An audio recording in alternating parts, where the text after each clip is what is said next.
Welcome back to International Scale Modeler. Our review for today is going to be the Revell 135 Leopard 2A4 A4NL. Now this is meant to be a reasonably nice kit. I don't know, I haven't had a look at it yet. This is actually a prize for our monthly prize draw, so it's unopened at the moment. But by all accounts it's another armour kit, and there's quite a few. Leopards are a popular AFE to build and everything. It's quite an iconic tank with its lines and everything. So let's have a look inside the box and see what we've got. Extraordinary mobility and comprehensive protection, the most advanced command and control technology and outstanding availability enable the MBT Leopard 2 to play its role as the main weapon of modern armored units without any restrictions well into the 21st century.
Okay, so the Revell Leopard 2A4 / A4NL in 135 flavour. This is quite a popular tank, and the box art is reasonably nice. Looking at the tail end of it there and firing off a shell. Looking at the other box, you've got 6 different marking sets by the looks of it in here. Now I know you don't get a lot of decals with most AFEs, but it's the German one that shows on the front there. On the side of the box you have some pictures of it made up, showing some detail and things like that. Okay, and you've got skill level 5 in the Revell universe. A little bit of write up on the Leopard, and that's pretty much it. You've got Revell's normal opening flap, so on the back just some other stuff that Revell do as well. Okay, so let's have a look inside. So, grab everything out.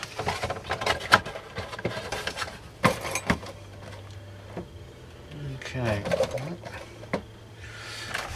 Right, let's have a quick look.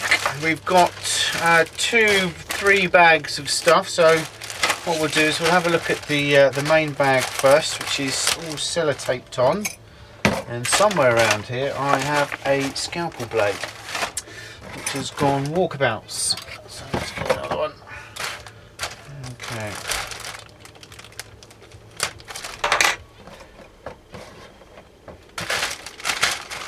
Right, we've got dark green plastic,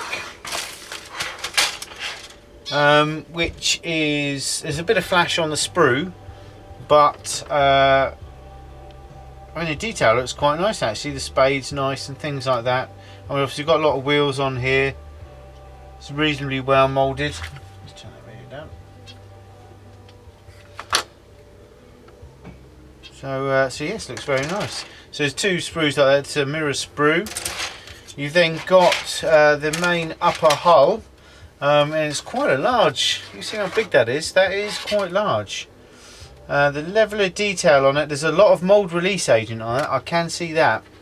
So that's going to need a good soak and clean up before you do anything. I give these a good soak in some soapy water.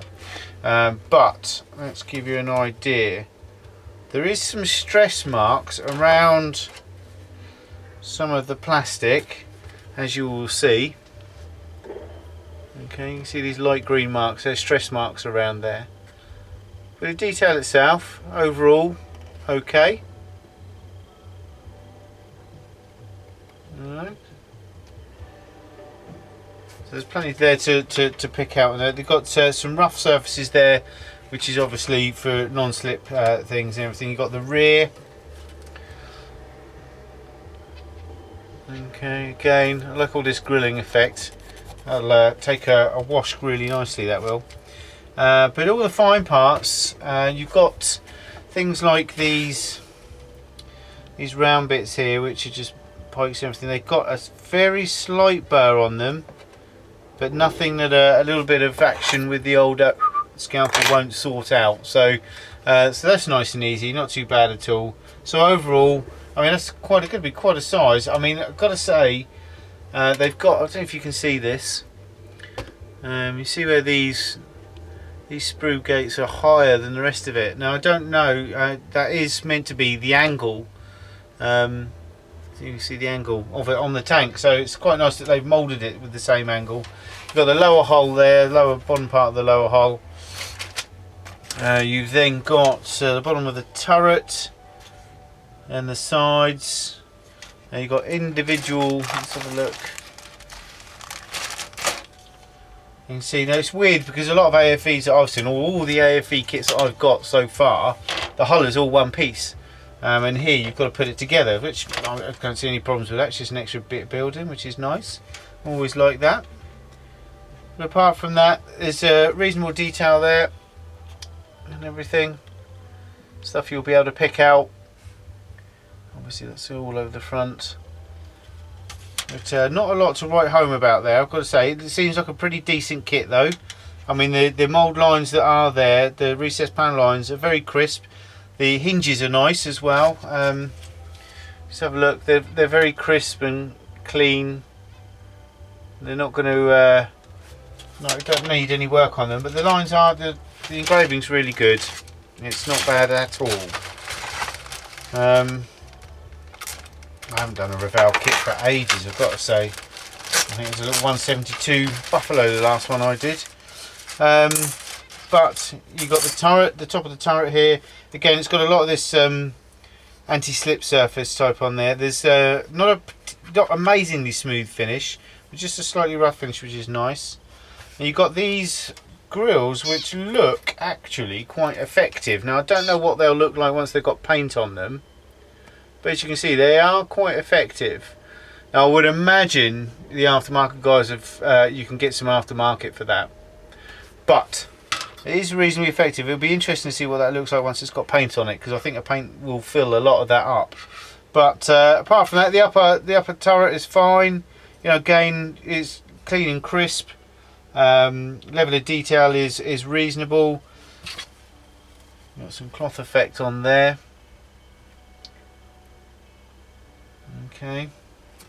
So yeah, overall it looks quite nice actually. I think looking at it, it looks like it's going to be an easy kit to put together. There doesn't seem anything complicated about it. You've got the MG there, that's quite nice as well. That looks good. Nothing wrong with that. Quite well moulded.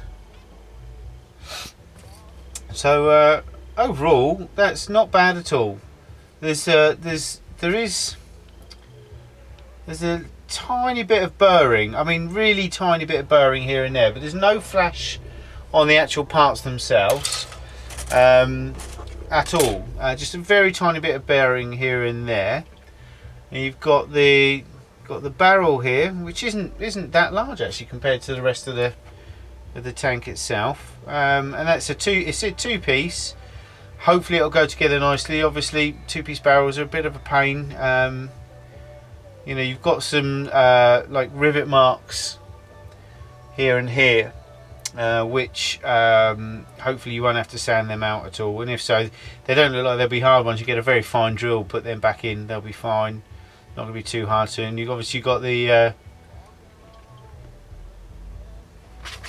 smoke as well. There goes a couple of rows of those, but there's the barrel. As you can see,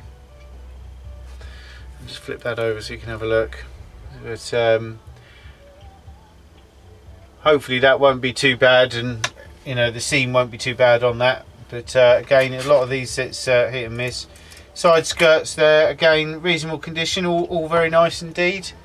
Not amazing, but not bad at all. Okay, very looks like it'd be an easy kit to put together. I haven't read any reports on it. I don't know if it is an easy kit or not to put together. So we've got a bag here which has got the tracks in.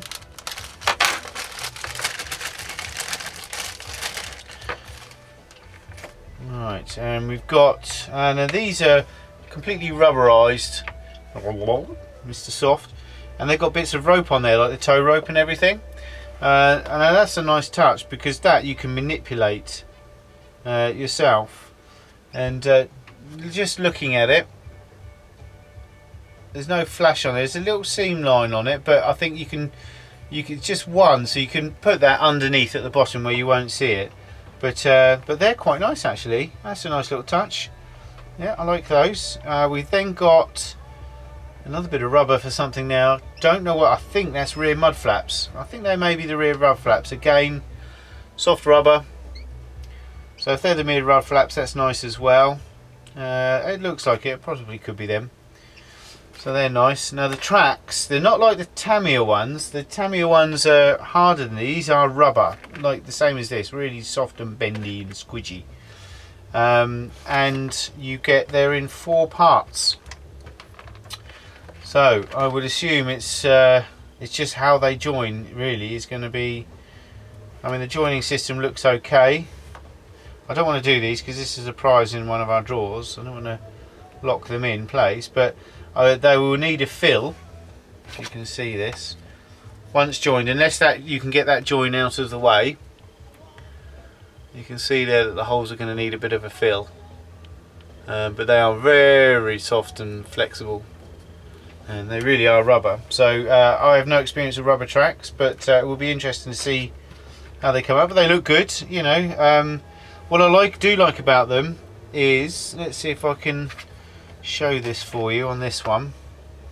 Every now and then you've got there you go, a cracked one. See just here, and worn, and a bit of, you know, where a bit's fallen off or it's been used, you know. So that's nice. It's a nice little effect that every now and then, you know, you try and get those so those bits are on show. so you could see those. That would be nice, like maybe at the rear and things like that. But overall, it looks like it'd be quite a nice, easy build. We've then got a small decal sheet. Well, actually, that's not so small for an AFV. That's quite large. Obviously, being a modern tank, there's more decals on there than there would have been the old ones. But there are 6 different schemes there from 6 different countries, 7 different countries. No, 6. You're right. So yeah, so quite a nice decal sheet. So you can take your pick. You can even build 6 of them from one decal sheet. So that's nice. They're all in register. Doesn't seem to be a problem with them at all. Although looking at them, they are. If you get like cartograph decals and things like that, you'll notice that the cut of the decal is as close to the lettering or anything like that as it can possibly get. So if you do get silvering, it really limits it just to the actual decal itself rather than any overlapping bit. But these have got, I doubt if this will pick it up, but just over the side of the numbers, quite a bit of overlap of the decal. So there's quite a bit left over. So depending how good you want to make it, I would suggest probably a little trim up with a scalpel or some decal scissors or something like that, just to make them a little bit better, because there's quite a big, I mean there's a good 1.5 mil on these Finnish flags, Greek flags and everything. So yeah, that would definitely need something doing to it. I think you'd have to do a bit of work on those decals. Right, the instruction manual is A4 black and white paper. You do have a bit of metal wire sellotape to this here, as you can see, and that is for the aerials, I would imagine. It is bent. So it might need a bit of flattening before you put them in and everything, but there's 2 aerials on the top there, so I'm guessing it's for them. So you might want to straighten that out for a few days before you attempt to put it all together. There is a nice write-up about the Leopard there as well, and this version of it. And as we go through, obviously all the paint call-outs are going to be in Revell, which I don't have, so I can't advise on those at all, but Revell is always quite a bit of mixing with them. You've also got sprue map, numbered sprue map, which is nice. I always like that. So it means that if you do ping some bits off the sprue and if you forget where you put them, you've always got them on there. As we go through, obviously you fit the lower hull first, which would be quite obvious. Then all the suspension goes on, road wheels together, they all go on. They're all the same colour, so it's going to be quite easy. Obviously you've got to paint the separate ones black, and then it's saying put the tracks on. I would imagine, as with most AFV builds, they leave the track till last and everything. So but it looks like what they're saying is build the whole lower hull first and then attach the top part of it and carry on for there. I'd be I don't know if I'd be wouldn't attach it together quite so soon. I wouldn't have thought. I know you AFV builders have got your own way of doing things, and everyone does it differently. But apart from that, it looks like it goes together quite well. There's nothing here that jumps up and screams at you. I mean, the way the turret builds up and everything, it's all panelled, which basically means that you're going to have to take care when you do put it together. It's not like a lot of one-piece turrets and hulls that you get these days, but it's quite an imposing tank, that's for sure. You got, obviously there's 6 colour schemes, I would have thought, at least. Yeah, there's quite a few here. It tells you how to do all the different paint schemes here. I mean, you've got the you see here, and you've got a plain one, then another type of camo, another camo there. Very impressive. It looks like that would be for the German, Spanish and Polish versions. The Netherlands version there, the Greek version. Let's just have a look around. Got decal placements for each one. You've got Germany's, you've got 2 German from Wolfhagen 2002 and Braunschweig 1993, and they're the 2 A4s. You've got 2 A4Es from Spain and Poland, that's the A4PL. And they're it's all the decal placements and everything. And the Spanish one is División Blindada Brunette. and the Polish one is Brigada Kavallerie Panzernych, I think. And you got the Netherlands version, which is a Escadron 43 tank battalion, and then you've got the Zwolfaxen 2 from 2005 from Austria, and you've got the Greek version of Thessaloniki from 2006, which is a really interesting. I do like the Greek camo pattern, actually. That looks quite nice. I like that. Yeah, it might be the one I'd go for if I was building this. But this is a prize in one of our monthly draws. So there you go. That is the Revell Leopard 2A4 A4NL. Looks like an easy kit to build up. Just with the, I think because it's all panelled, I think you just have to take care and make sure you press and hold the pieces once you finish gluing them, just to make sure they stay in place. Because I think you get any warpage or anything like that, then you're kind of buggered, because it's quite a chunky and blocky tank. So but anyway, that's the 135 from Revell, the Leopard 2A4, and a very nice kit too. Until next time, take care, bye bye.